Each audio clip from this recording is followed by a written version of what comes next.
Selamat pagi anak-anak semua, mudah-mudahan anak-anak semua dalam keadaan sehat dan bersemangat belajar. Pada video kali ini Ibu masih akan membahas topik laporan rekonsiliasi fiskal, yaitu khususnya kita akan membuat koreksi fiskal sehingga nanti kita bisa menghitung laporan laba rugi menurut fiskal yang nanti pada akhirnya kita dapat menghitung laba bersih menurut fiskal. Kemudian nanti dilanjutkan kita menghitung untuk besarnya beban pajak tahun berjalan.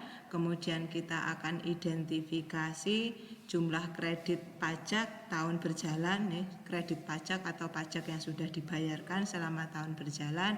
Dan yang terakhir kita bisa menghitung jumlah pajak penghasilan yang terutang pada tahun berjalan. Baik anak-anak, kita akan segera memulai pembahasannya. Untuk video kali ini Ibu menggunakan contoh soal dari PT ABC.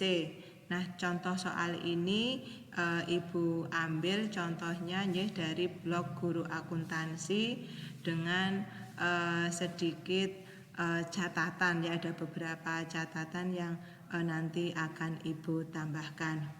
Baik, kita mulai. PT ABC di sini informasi umumnya adalah perusahaan yang bergerak di bidang usaha perdagangan elektronik. Kemudian yang kedua, metode penilaian persediaan yang dipakai adalah LIFO. Perhatikan anak-anak, jadi PT ABC ini ketika dia menghitung nilai persediaan awal dan nilai persediaan akhir, ini persediaan awal dan persediaan akhir, ini Ibu beri tanda kuning ya. Nah, ini menggunakan metode LIFO. Nah, padahal anak-anak mengetahui bahwa untuk rekonsiliasi fiskal itu persediaan hanya boleh dinilai menggunakan metode rata-rata atau metode FIFO.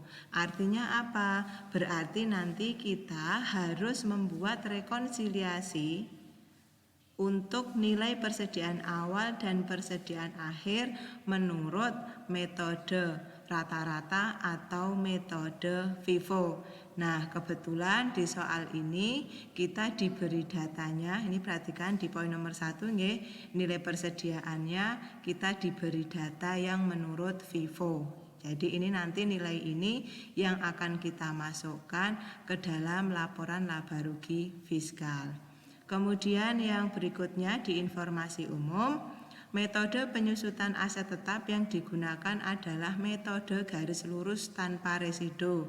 Nah, ketika metode garis lurus ini digunakan sebenarnya sudah sama dengan ketentuan fiskal.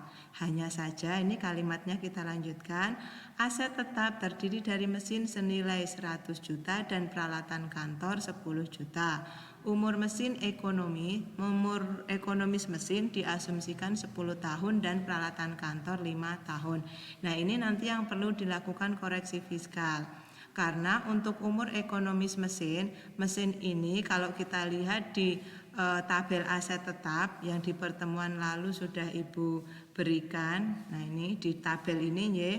Tabel ini untuk mesin-mesin itu termasuk di kelompok 2. Nah, kelompok 2 ini umur ekonomisnya adalah 8 tahun. Jadi untuk mesin-mesin kecil itu berada di kelompok 2. Nah, sementara untuk peralatan kantor, ini peralatan kantor berarti lebih kecil lagi. Nah, peralatan kantor menurut tabel ini, di tabel kelompok harta ini termasuk golongan kelompok 1.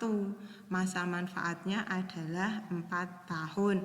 Sementara perusahaan mengasumsikan untuk peralatan kantornya yaitu memiliki umur ekonomis 5 tahun. Nah, ini kita cek apakah PT ABC sudah betul menghitungnya. Kita lihat tadi disebutkan bahwa aset tetapnya berupa mesin senilai 100 juta. 100 juta Kalau umur ekonomisnya 10 tahun, berarti 1 tahunnya disusutkan sebesar 100 juta dibagi 10, yaitu 10 juta. Nih, sudah betul ya anak-anak? Nah, betul menurut perhitungannya PT ABC. Nah, kemudian untuk yang peralatan kantor, ini peralatan kantor nilainya 10 juta, umur ekonomisnya 5 tahun, berarti penyusutannya adalah 10 dibagi 5, yaitu sebesar 2 juta. Nah, sekarang kita akan lanjut ke informasi atau keterangan tambahan. Nah, keterangan tambahan ini nanti adalah keterangan-keterangan yang memberikan informasi kepada kita apakah suatu komponen, suatu akun nanti perlu diberikan koreksi fiskal atau tidak. Baik, kita mulai dari keterangan nomor 1 nilai persediaan, berarti nanti kita akan melakukan koreksi. Nomor 2 untuk aset tetap juga nanti kita akan melakukan koreksi. Kemudian 3, 4, 5, 6, ini ada keterangan ya, nanti kita akan melihat apakah ini boleh dianggap sebagai penghasilan atau tidak. Oke, kita lihat komponen yang pertama, penjualan bersih. Penjualan bersih menurut catatan perusahaan kita memiliki nilai penjualan bersih sebesar 2 miliar. Nah, di keterangan tambahan tidak ada informasi apapun berkenaan dengan penjualan bersih, sehingga untuk penjualan bersih kita tidak perlu melakukan koreksi fiskal, sehingga untuk laporan laba rugi fiskalnya sama dengan catatan menurut perusahaan. Oke. Berikutnya yang kedua, persediaan awal. Persediaan awal PT ABC sebesar 741 juta dinilai menggunakan metode LIFO. Sementara menurut metode FIFO nilai persediaan awalnya adalah 750 juta. Ya, sehingga di sini laporan laba rugi fiskalnya harus tertulis di sini 750 juta. Nah, kemudian kita akan tentukan apakah itu masuk ke koreksi fiskal positif atau negatif. Perhatikan anak-anak, untuk persediaan awal itu kan berbanding lurus dengan HPP. Artinya kalau persediaan awalnya semakin besar, maka HPP-nya juga semakin besar, dan berbanding terbalik dengan laba. Kalau HPP-nya semakin besar, maka labanya semakin kecil. Nah, sehingga persediaan awal ini menurut FIFO hanya 741, sementara menurut fiskal 750 juta. Naik, persediaan awalnya naik, berarti ini berkorelasi negatif dengan laba rugi fiskal. Selisihnya adalah sebesar 750 juta dikurang 741 juta. Ini koreksinya kita catatkan di sebelah kolom negatif. Kita beri keterangan nomor 1. Ini maksudnya data 9 juta ini kita ambil dari keterangan tambahan nomor 1. Paham ya? Jadi kenapa angkanya 9 juta? 9 juta diambil dari selisih 750 juta dikurang 741 juta. Kenapa kita taruh di sebelah negatif? Ya, karena nilai persediaan awalnya ternyata naik, sementara persediaan awal itu berbanding terbalik dengan laba rugi. Jadi kalau persediaan awalnya bertambah, maka labanya berkurang. Demikian juga sebaliknya, bila persediaan awalnya turun, maka untuk labanya akan naik. Oke, sekarang kita lihat yang berikutnya, persediaan akhir. Persediaan akhir menurut perusahaan 650 juta, sementara menurut fiskal menggunakan metode FIFO adalah sebesar 700 juta. Nah, kita tuliskan di fiskalnya 700 juta. Oke, sekarang berarti ada selisih sebesar 50 juta. Nah, 50 juta ini kita akan taruh di sebelah positif atau sebelah negatif. Nah, kita logikanya seperti ini. Persediaan akhir itu berbanding terbalik dengan HPP. Jadi kan semakin besar persediaan akhir, otomatis HPP-nya semakin kecil. Gitu ini karena menghitung HPP itu kan diperoleh dari persediaan awal ditambah pembelian bersih dikurangi persediaan akhir. Artinya apa? Kalau persediaan akhirnya bertambah besar, maka HPP-nya bertambah kecil. Kalau HPP-nya semakin kecil, maka labanya akan naik. Sehingga ini kita bisa katakan persediaan akhir berbanding lurus dengan perolehan laba. Sehingga di sini selisih 50 jutanya kita taruh di kolom positif. Oke. Kenapa? Karena selisihnya selisih positif, sementara persediaan akhir itu berbanding terbalik dengan HPP. Kalau berbanding terbalik dengan HPP berarti berbanding lurus dengan perolehan laba. Oke, nah di sini kita kasih keterangan juga 1. Nah, artinya angka 50 juta ini kita ambilkan dari keterangan di nomor 1. Berikutnya yang kedua, aset tetap terdiri dari mesin. Nah, mesin ini termasuk kelompok nomor 2. Kelompok nomor 2 itu berarti untuk biaya penyusutannya per tahun adalah sebesar 12,5%, bukan 10%. 12,5% diperoleh dari mana? 100% dibagi 8. 8 itu apa? 8 adalah umur ekonomis. Nah, kita lihat di sini biaya penyusutan mesin menurut perusahaan 10 juta. Nah, menurut fiskal, kita hitung dulu. Harga perolehannya adalah 100 juta. Nah, kemudian kita bagi dengan 12,5% atau dikalikan 12,5% boleh nih. Ini kita kali 12,5%. Oke, hasilnya adalah 12.500. Paham ya? Jadi kalau menurut perusahaan, kenapa biaya penyusutannya hanya 10 juta? Karena menurut perusahaan umur ekonomisnya adalah 10 tahun. Sementara menurut fiskal, peralatan atau mesin tadi masuk kelompok nomor 2 yang umur ekonomisnya adalah 8 tahun. Sehingga biaya penyusutannya seharusnya adalah sebesar 12.500. Perhatikan di sini biaya penyusutannya bertambah. Kalau biaya penyusutannya bertambah, maka bagaimana hubungannya dengan perolehan laba? Biaya penyusutan bertambah berarti mengurangi laba, sehingga kita catatkan di kolom koreksi fiskal sebelah negatif. Sebesar 12.500 kita kurangi dengan 10 juta. Nah, ini kita beri keterangan nomor 2. Berikutnya yang penyusutan peralatan kantor.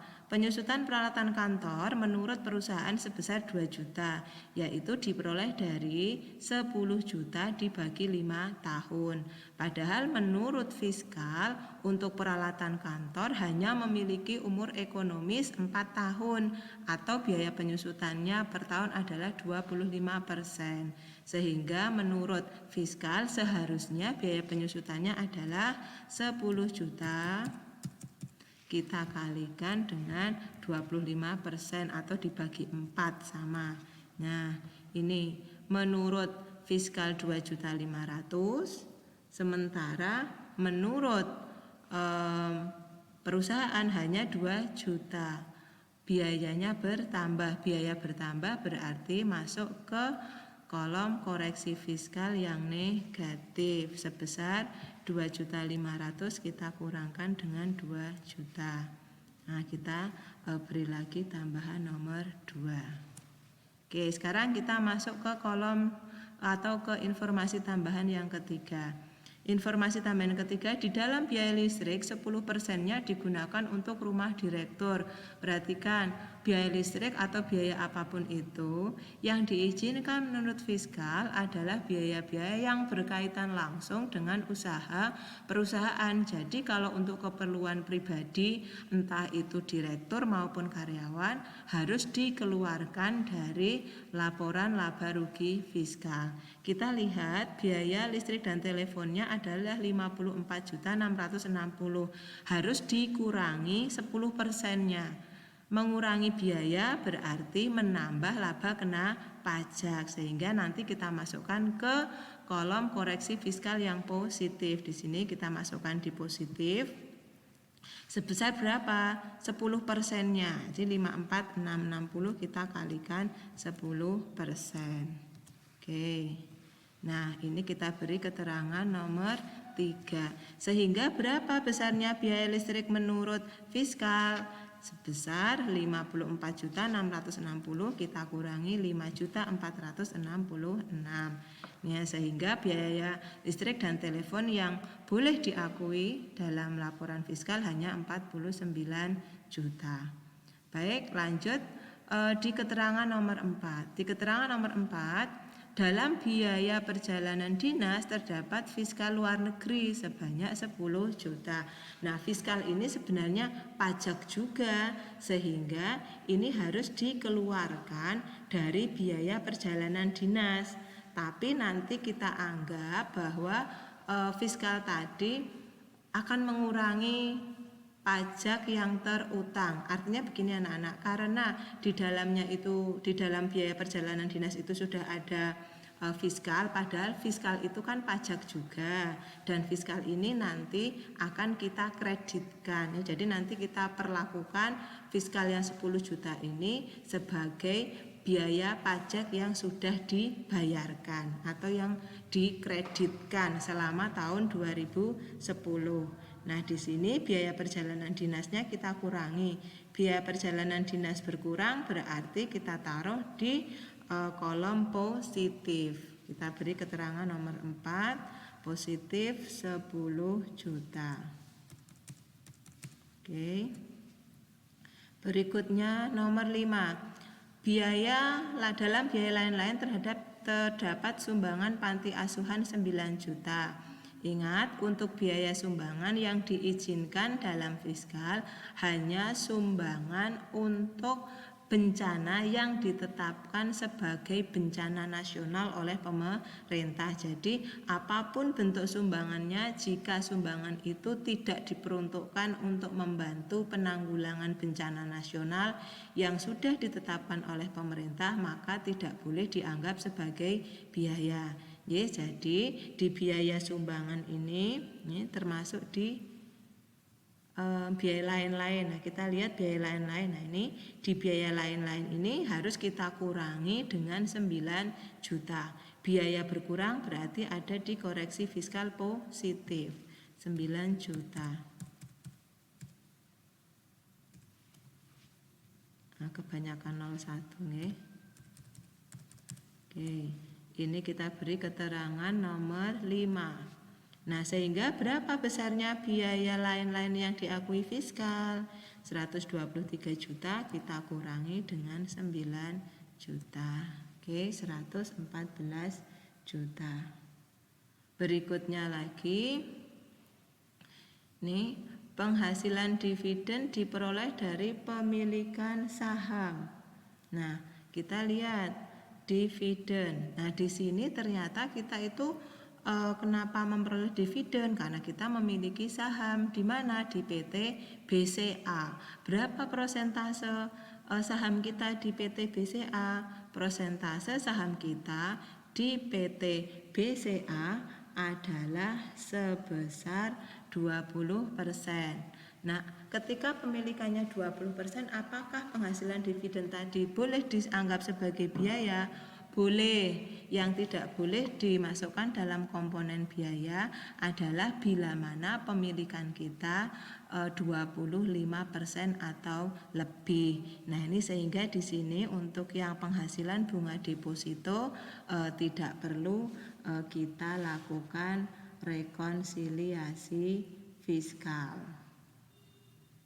Nah, kemudian kita cek lagi apakah ada lagi yang perlu kita koreksi. Nah, kita lihat ini di biaya bunga pajak. Nah, ini biaya bunga pajak. Biaya-biaya yang terkait dengan pajak.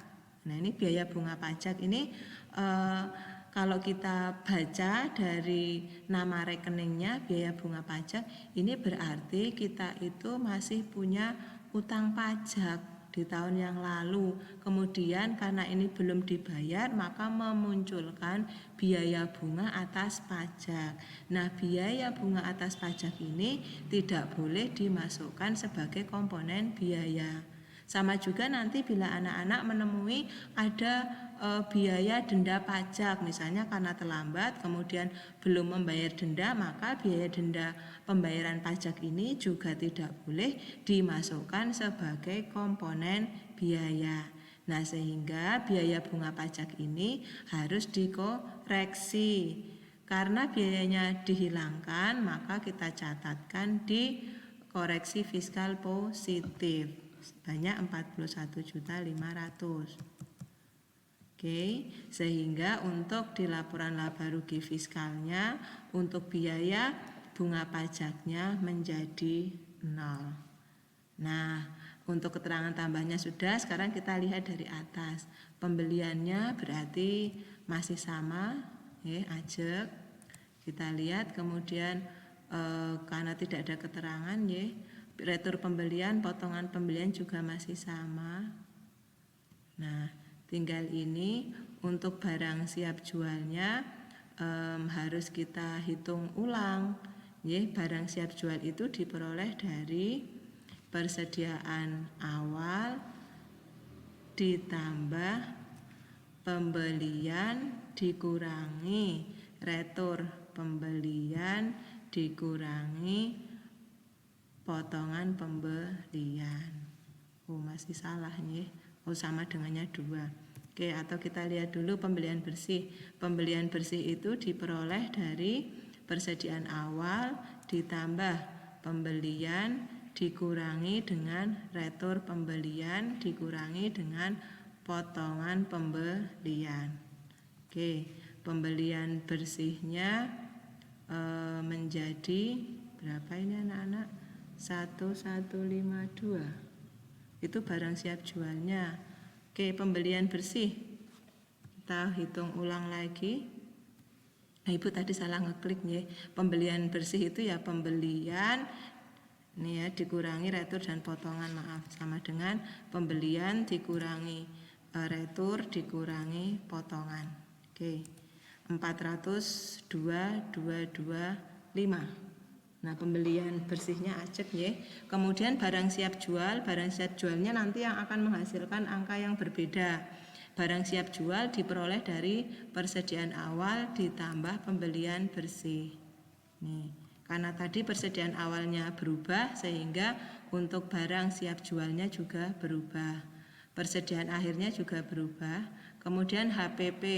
HPP diperoleh dari persediaan awal ditambah pembelian bersih dikurangi persediaan akhir, atau karena di sini sudah ada komponen barang siap jual, maka untuk untuk HPP formulanya tinggal barang siap dijual kita kurangi dengan persediaan akhir.